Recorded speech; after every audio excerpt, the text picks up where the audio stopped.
विलासपुर नाम का एक अनोखा गांव था। घर सबके कच्चे थे, लेकिन मन सबका पक्का। हमेशा वहाँ चहल पहल रहती थी।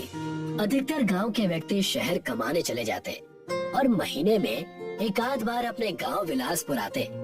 गांव की महिलाएं कुछ न कुछ छोटे काम करके घर के खर्चे चलाया करती थी। कहाँ जा रहे हो बेटा मोनू? घर चले जाओ, तूफान आ रहा है और बारिश आने की भी संभावना है। आज मेरे पिताजी शहर से मेरे लिए माटी का गुड्डा लेकर आने वाले हैं।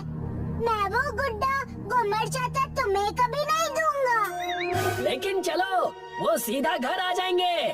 तुम पहले अंदर चलो और पिताजी के ना आने तक तुम अपनी माँ के साथ ही रहना। उस समय मूसलाधार बारिश का संकट था।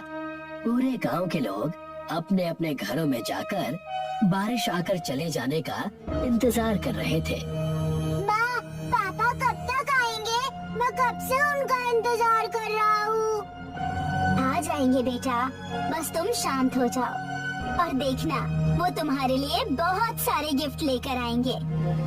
कुछ ही देर में बहुत जोरों से बारिश होनी शुरू हो जाती है। गांव पूरा डूबने वाला होता है।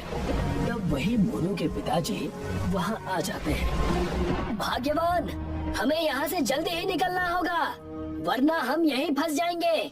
क्योंकि मौसम विभाग से खबर आई है कि कई दिनों तक बारिश नहीं रुकने वाली। अगर हम यहाँ रहे तो हमारी दिक्कतें बहुत बढ़ जाएंगी। लेकिन हम जाएंगे कहाँ? हमारा घर बार, हमारा ठिकाना, सब कुछ तो यही है और हमारे पास तो अब राशन भी नहीं बचा। और इस घर के अलावा हमारे पास कोई दूसरा ठिकाना भी तो नहीं है। पिताजी, आप मेरे लिए गुड्डा लेकर आए या नहीं? बेटा, गुड्डा तो मैं तुम्हें बरसात के बाद दूंगा, लेकिन मैं तुम्हारे लिए ये बड़ी सी किताब लेकर आया हूँ जिसमें तुम अपनी शिकायत लिख सको। तब उन्हें घुम्मड़ चाचा आवाज देते हैं।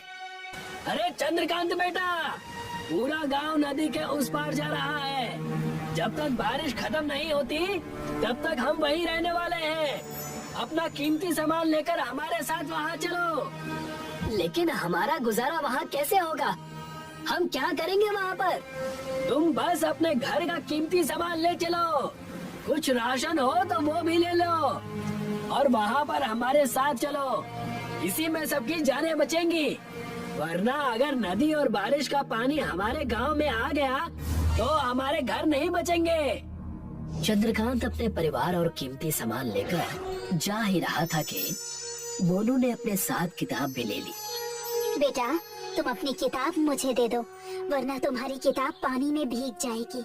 ठीक है माँ। सारे गांव वाले नदी के उस पार जाकर मिलते हैं और सारे ही जिसके पास जो हो सकता था वो लेकर नदी के पार चला गया।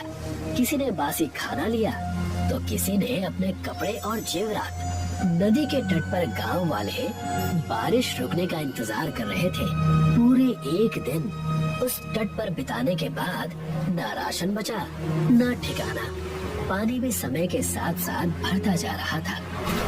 अगर ऐसे ही बारिश होते रही तो हम में से कोई नहीं बचेगा। हमें स्वयं इंद्रदेव से प्रार्थना करनी होगी, तब जाकर कुछ उपाय निकलेगा। आखिर इन सब में हमारी कोई गलती नहीं है।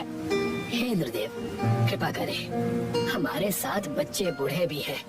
कृपा करें, उन बेचारों के प्राण संकट में हैं। उनकी प्रार्थना सुनकर एक बड़ा सा उजाला आता है और इंद्रदेव प्रकट होते हैं।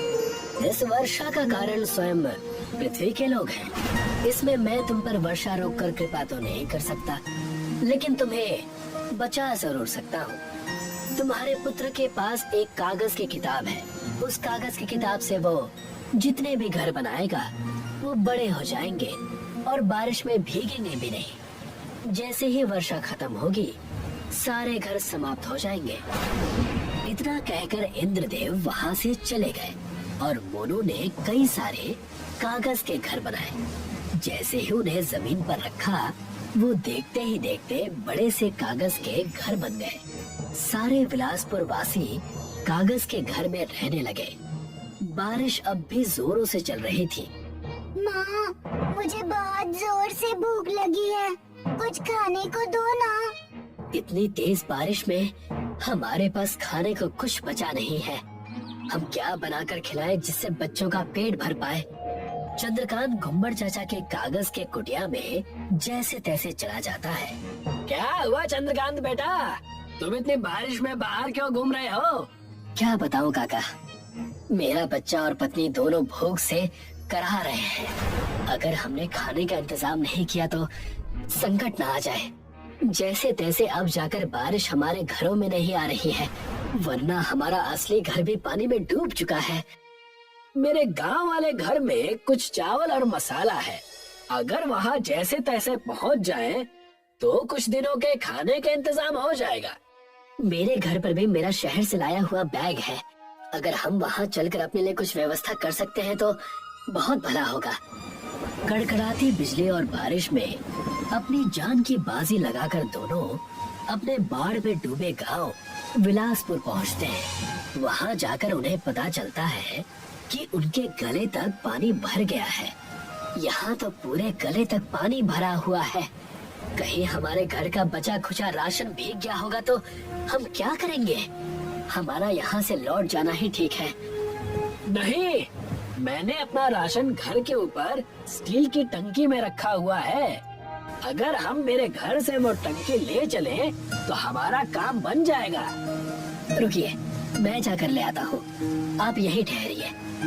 चंद्रकांत घुम्मड़ चाचा के घर जाकर, जो घर पानी से आधा भरा हुआ था, वहाँ से राशन की टंकी ले लेता है।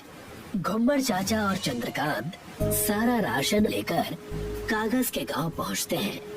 उनके हाथ में राशन देखकर पूरे गांव वाले बेहद खुश हो जाते हैं।